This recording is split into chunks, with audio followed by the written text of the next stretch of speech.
हर हर महादेव। जय शिव शंकर। सभी कथा प्रेमियों का कथा में स्वागत है। आप सुन रहे स्कंद पुराण में की पावन कथा। जल का लोटा लेकर बैठ जाइए और संकल्प के साथ कथा सुनिए। हर हर महादेव। जय शिव शंकर। आज की पावन कथा में हम जानेंगे तोंडमान को निषाद के साथ भगवान श्रीनिवास का दर्शन होना। बोली शंकर भगवान की जय। बोली विष्णु भगवान की जय। एक समय की बात है, पृथ्वी ने पूछा, मुझे धारण करने वाले प्रियतम, कलयुग में आपका दर्शन किसको होगा और परम सुंदर विग्रह वाले भगवान श्रीनिवास का दर्शन किसे प्राप्त हो सकेगा, यह मुझे बतलाइए। तब वराह भगवान बोले, देवी सुनो, जो भविष्य में होने वाली बात है उसे भूतकाल की भांति बतला रहा हूँ। इस पवित्र पर्वत पर एक वसु नाम का निषाद था, जो श्यामक वन सांवों के जंगल की रक्षा किया करता था। भगवान पुरुषोत्तम के प्रति उसके मन में बड़ी भक्ति थी। वह सांवा के चावलों का भात बनाकर उसमें मधु मिला देता और श्री देवी तथा भूदेवी सहित देवादिदेव भगवान विष्णु को निवेदन करके स्वयं प्रसाद पाता था। इस प्रकार भक्ति करने वाले उस निषाद की कल्याणमयी भार्या चित्रवती ने एक उत्तम पुत्र को जन्म दिया, जिसका नाम वीर था। कथा कहती है, वसु अपने पुत्र तथा पतिव्रता पत्नी के साथ आनंद पूर्वक रहता था। एक दिन वह अपने पुत्रों को सांवा की रक्षा करने का आदेश दे स्वयं पत्नी के साथ मधु की खोज में चला।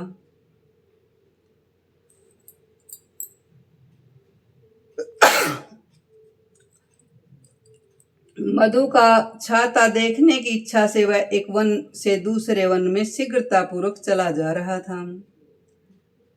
इधर उसके पुत्र ने सांवा को तैयार किए हुए भात को लेकर कुछ अग्नि में डाल दिया और कुछ लेकर अग्नि और कुछ पीसकर वृक्ष की जड़ में भगवान श्रीपति को भोग लगाया। कथा कहती, फिर भगवान का प्रसाद खाकर वीर वहां सुख से बैठा रहा। उसके बाद वसु मधु लेकर आया और सांवा के चावलों को खाया हुआ देखकर अपने पुत्र को फटकारने लगा। उसने बड़ी उतावली के साथ वीर को मार डालने के लिए तलवार लेकर हाथ को ऊपर उठाया। उस समय भगवान विष्णु उस वृक्ष की ही में विराजमान थे, जहां उस वीर ने भगवान को भोग लगाया था। उन्होंने वसु की तलवार हाथ में पकड़ ली। तब उसने वृक्ष की ओर देखा। भगवान विष्णु हाथ में शंख चक्र और गदा लिए आधा शरीर वृक्ष पर टिकाए हुए थे और खड़े थे। उन्हें देखते ही वसु ने तलवार छोड़ दी और भगवान के चरणों में प्रणाम करके कहा, देवेश्वर, आप यह क्या कर रहे हैं? श्री भगवान बोले, वसो, तुम मेरी बात सुनो। तुम्हारा पुत्र मुझ में भक्ति रखता है। यह तुमसे भी बढ़कर मुझे प्यारा है, इसीलिए मैंने इसे प्रत्यक्ष दर्शन दिया। इसकी दृष्टि में मैं सर्वत्र हूँ, किंतु तुम्हारी दृष्टि में केवल स्वामी पुष्पकारणिका के तट पर ही रहता हूँ। कथा में शिक्षा देती है कि भगवान सर्वत्र है। जहाँ भगवान का ध्यान करोगे भगवान वहीं उपस्थित हो जाते हैं। उस निषाद के पुत्र का भी यही तात्पर्य था। उसने भगवान को पेड़ में देखा और वहीं भोग लगा दिया। भगवान का यह वचन सुनकर वसु बड़ा प्रसन्न हुआ। एक समय चंद्रवंश में तोंडमान नाम का एक प्रसिद्ध राजा हुए। वे बड़े वीर थे। उनके पिता का नाम सुवीर और माता का नाम नंदिनी था। 5 ही वर्ष की अवस्था में उनके हृदय में भगवान विष्णु की भक्ति प्रकट हो गई। वे बड़े बुद्धिमान और सुशीलता, शूरता तथा पराक्रम आदि गुणों के निधि थे। युवा होने पर उन्होंने पांड्य नरेश की सुंदरी पुत्री पदा के साथ विवाह किया। पश्चात भिन्न भिन्न देशों की सैकड़ों स्वयंवरा कन्याओं को भी वे ब्याह लाई। और नारायणपुर में रहकर इस पृथ्वी पर देवराज की भांति सुख भोगने लगे। बोलिए लक्ष्मी नारायण भगवान की जय। एक दिन सिंह के समान पराक्रमी तोंडमान अपने पिता की आज्ञा लेकर वेंकटाचल के समीप शिकार खेलने के लिए गए। वहां अपने सेवकों के साथ पैदल घूमते उन्होंने एक यूथपति गजराज को देखा। उसे पकड़ने के लिए उसका पीछा किया। सुवर्णमुखरी नदी को पार करके वे परम उत्तम ब्रह्म ऋषि सुक के पास गए और उन्हें प्रणाम करके उनकी आज्ञा ले एक वन से दूसरे वन में चलते चले गए। एक जगह उन्होंने रेणुका देवी को देखा जो वाल्मीकि बाम्बी विमोट के आकार में खड़ी थी। उनको प्रणाम करके वीर तोंडमान पश्चिम की ओर चले गए। कथा कहती आगे जाकर उन्हें एक पचरंगा तोता दिखाई दिया। फिर उसे पकड़ने के लिए वे उसके पीछे पीछे दौड़ने लगे। तोता श्रीनिवास का नाम रटता हुआ शीघ्र ही पर्वत के शिखर पर जा पहुंचा। पीछा करते हुए राजा भी गिरिराज पर चढ़ गए। उस तोते को ढूंढते ढूंढते श्यामक वन में जा पहुंचे। वहां तोते को न देखकर उन्होंने उस वन की रक्षा करने वाले निषाद को देखा।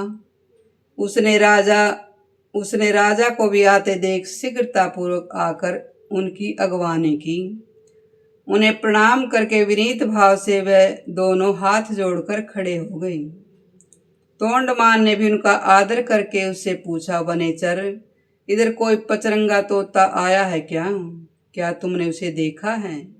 वह श्रीनिवास की रट लगा रहा था।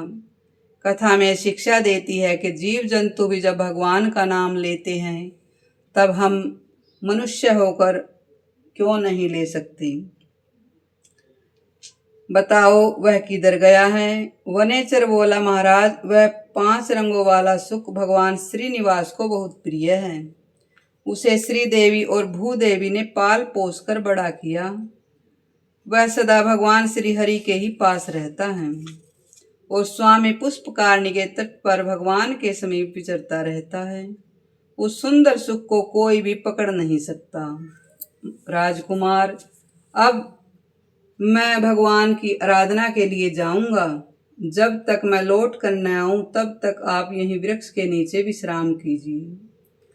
कथा कहती है, राजा बोले, वनेचर, मैं भी तुम्हारे साथ भगवान जनार्दन का दर्शन करने के लिए चलूंगा। तुम मुझे वेंकटाचल निवासी देवेश्वर का दर्शन कराओ। राजा की यह बात सुनकर निषाद ने मधु मिश्रित सावा का भात आम के पत्ते के दाने में रख लिया और राजा को भी साथ लेकर वह भगवान के समीप गया। वहां राजा सहित विधि पूर्वक स्नान करके निषाद राज ने स्वामी पुष्पकारणी के तट पर बिल्व वृक्ष के नीचे विराजमान भगवान विष्णु का राजा को दर्शन कराया। उनके श्रीअंगों की कांति अलसी के फूलों की भांति श्याम थी। कमल दल के समान सुंदर एवं विशाल उनके नेत्र थे। वे 4 भुजाओं से सुशोभित थे। उनके अंग अंग से उदारता प्रकट हो रही थी। मुखारविंद पर मंद मंद मुस्कान की छटा छा रही थी। उनके अंगों पर दिव्य पीतांबर शोभा पा रहा था। मस्तक पर किरीट और हाथों में कंकण आदि आभूषण से उनकी शोभा और भी बढ़ गई थी।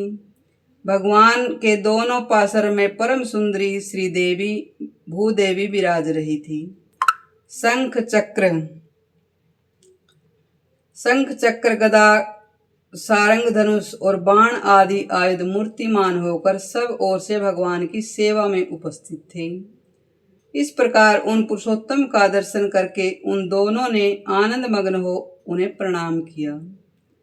कथा में शिक्षा देती है कि प्रसन्नता पूर्वक हमें प्रणाम करना चाहिए।